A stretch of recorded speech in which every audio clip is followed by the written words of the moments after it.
Top HFY Tale, Negotiations, 2621, r/HFY. The Galactic Council Chamber was an architectural marvel, a sprawling hall of crystalline domes, filled with an ever-shifting glow of bioluminescent panels. Delegates from 100 species floated, scuffled, or stood around a circular table, each representing their world's interests. It was here that humanity, one of the youngest species to join the Council, faced its first test of interstellar diplomacy.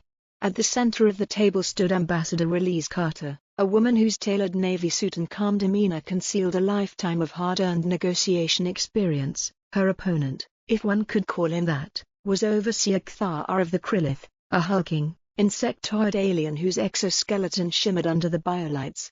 The issue at hand was dire: the mining rights to a neutronium-rich asteroid belt on the edge of Krillith-controlled space. Humanity needed the resources to sustain its burgeoning colonies, but the Krillith claimed ancestral ties to the region. Talks had stalled for weeks, and tensions were mounting.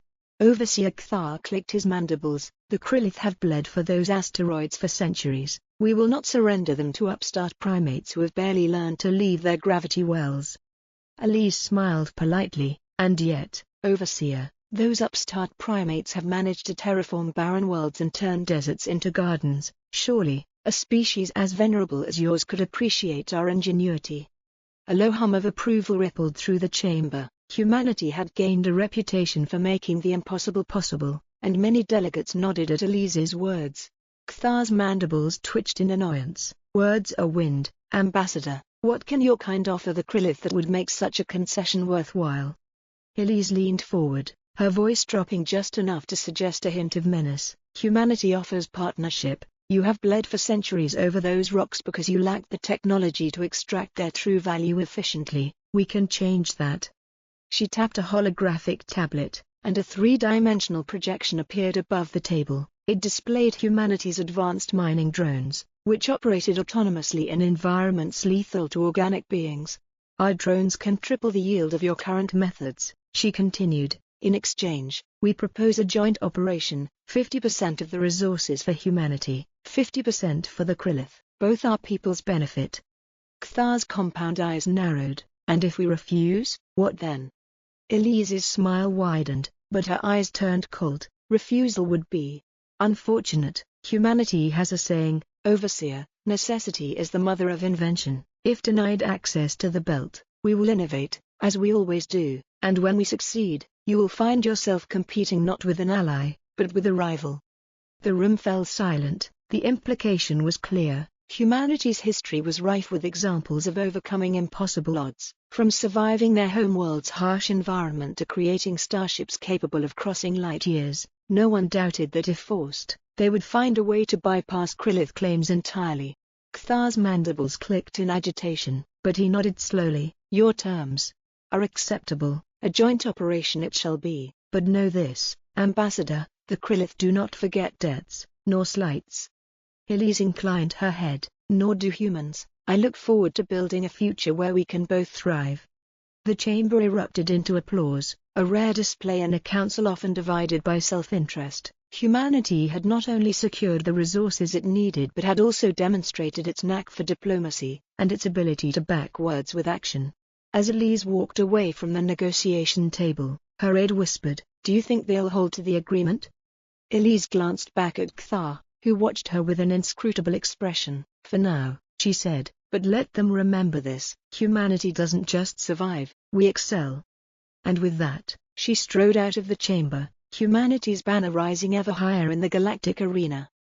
As the agreement was finalized, humanity's rise within the Galactic Council didn't go unnoticed. Other species watched the events of the negotiation unfold with a mixture of curiosity, admiration, and unease. It wasn't just about the asteroid belt. Elise Carter's deft handling of the situation had proven that humans weren't just newcomers, they were contenders. The Krillith delegation departed the council chamber with a palpable tension hanging in the air. Overseer Kthar's compound eyes lingered on Elise one last time before he left, a silent promise of challenges to come.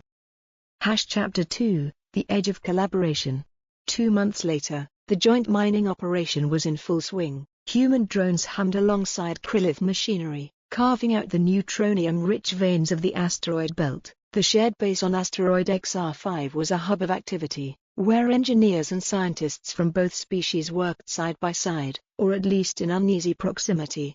Elise visited the base for a progress inspection. She stepped out of the human shuttle, greeted by a bustling scene. Krillith engineers scuttled across reinforced catwalks while human supervisors monitored drone activity. The base was a marvel of hybrid ingenuity, its design blending Krillith's angular, organic architecture with humanity's functional pragmatism. Ambassador Carter, a voice called, Lieutenant Commander Raj Patel, her liaison to the operation, approached her. His face was a mix of relief and concern. "Commander," Elise greeted him, "how are our operations proceeding?" "Better than expected," Raj said, glancing around, "but we've had incidents, minor clashes between our teams. The Krillith don't take criticism well, and some of our engineers are, well, outspoken." Elise frowned. "We can't afford fractures, Commander. The Council is watching this partnership closely. If it fails, they'll see it as a justification to sideline us." "Understood, Mom, but there's something else. The Krillith have been secretive about a section of the belt. They've restricted access to certain asteroids, claiming they're unstable." "Do you believe them?" Raj hesitated. "Not entirely. Our scans don't show any unusual instability, but they've stationed their guards there and refused to let us investigate further." Chapter 3, Secrets Beneath the Surface.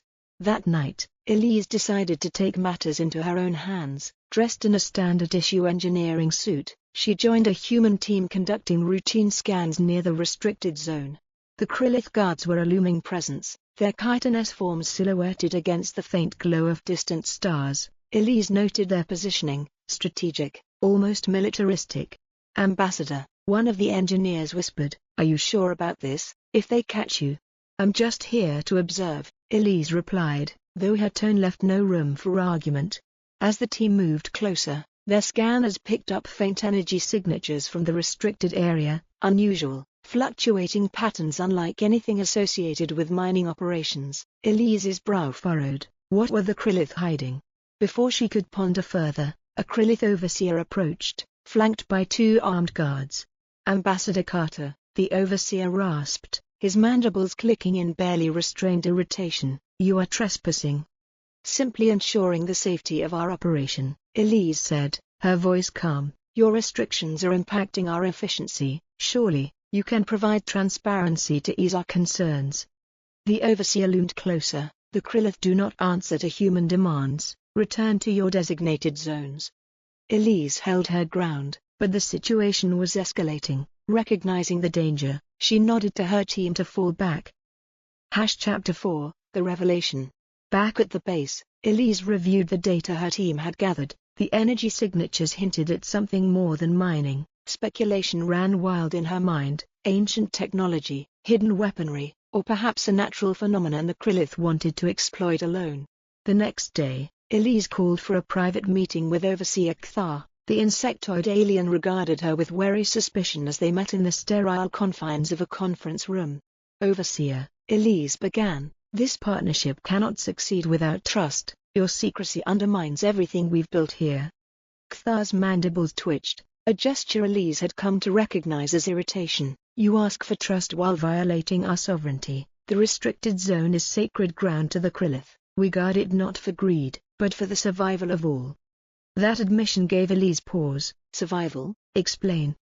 Kthar hesitated, then spoke in a low, reverberating tone. "Long ago, this belt was the site of a catastrophic event. What you detect is not treasure, Ambassador. It is a remnant, a sleeping weapon that once devastated worlds. Disturbing it could awaken doom."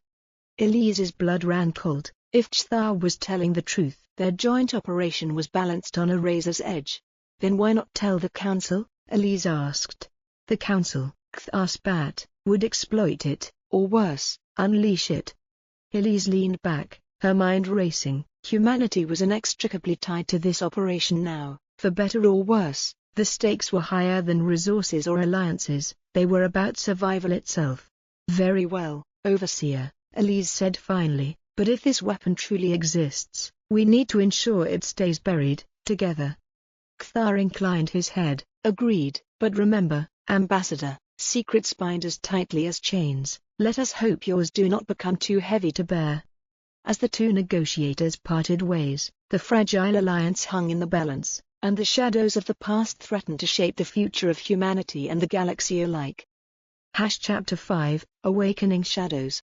Weeks passed, and the restricted zone became a powder keg of suspicion and unease. Elise Carter kept her promise to avoid escalating tensions, but the mystery of the sleeping weapon gnawed at her. Humanity's mining drones carefully avoided the restricted area, but the Krillith's heightened vigilance hinted that something was changing.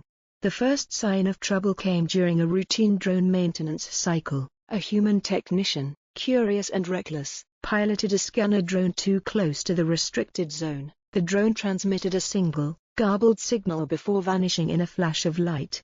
The explosion rocked the asteroid belt, sending tremors through the shared base. Alarm klaxons blared, and the human and Krillith crews scrambled for answers. Elise rushed to the control room, where Raj Patel was already pulling up telemetry data.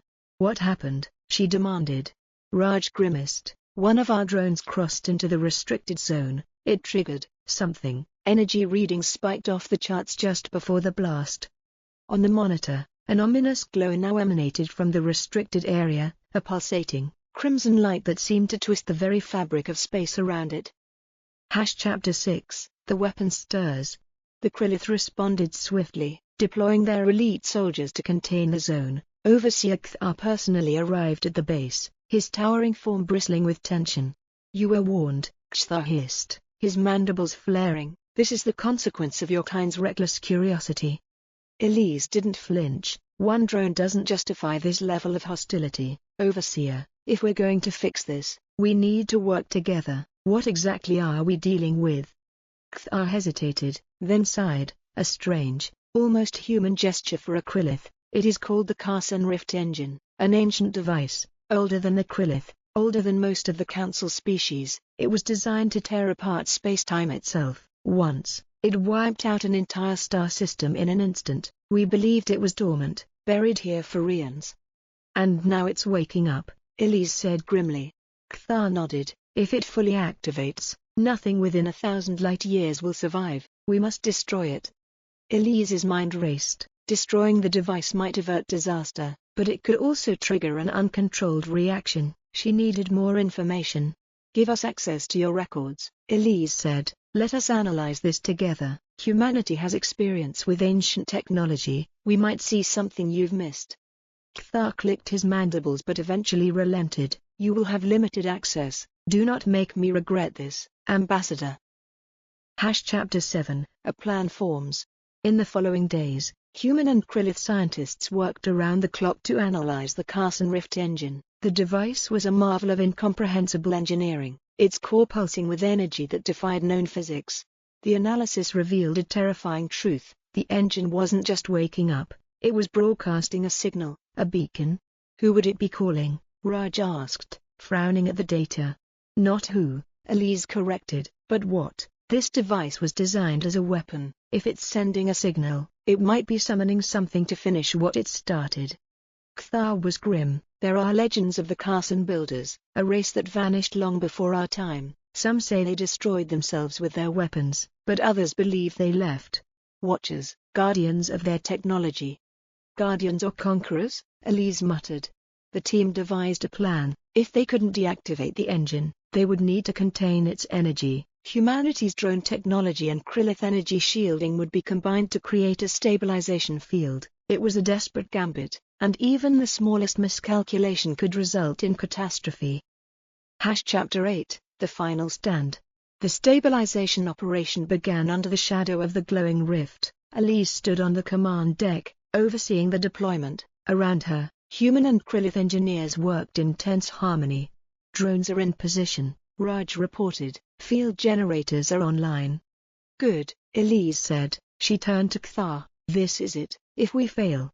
"We will not fail," Kthar interrupted. "Both our peoples have too much to lose." The activation sequence began. The field generators roared to life, and the air shimmered as the stabilization field formed. The pulsating energy of the Carson Rift engine wavered, fighting against the containment.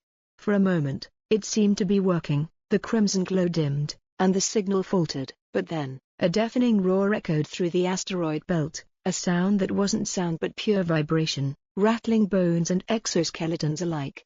From the rift, shapes began to emerge, massive, shadowy constructs of metal and light, their forms shifting and alien.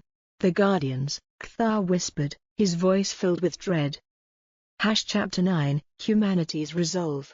The base erupted into chaos as the Guardians advanced. The Krillith soldiers held their ground, firing energy weapons that barely slowed the massive constructs. Human drones engaged, their advanced AI coordinating strikes to buy precious time. Elise remained calm amidst the panic. "Redirect all drones to form a perimeter around the rift," she ordered. "We need to finish the containment."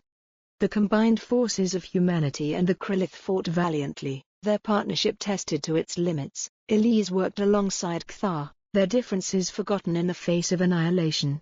Finally, with one last push, the stabilization field locked into place. The rift collapsed inward, pulling the Guardians back into the void. The Carson Rift engine went silent, its energy contained at last. Epilogue. The joint base was battered but intact. Elise and Kthar stood together, surveying the aftermath. "You saved us, Ambassador," Kthar said. "Perhaps humans are more than I gave them credit for." "And the Krillith are more honorable than I expected," Elise replied. "This wasn't just about survival, it was about trust. Maybe this is the start of something greater." Kthar's mandibles clicked in what Elise recognized as amusement. "Perhaps, but I warn you, Ambassador, do not grow complacent. The galaxy is vast, and humanity still has much to prove.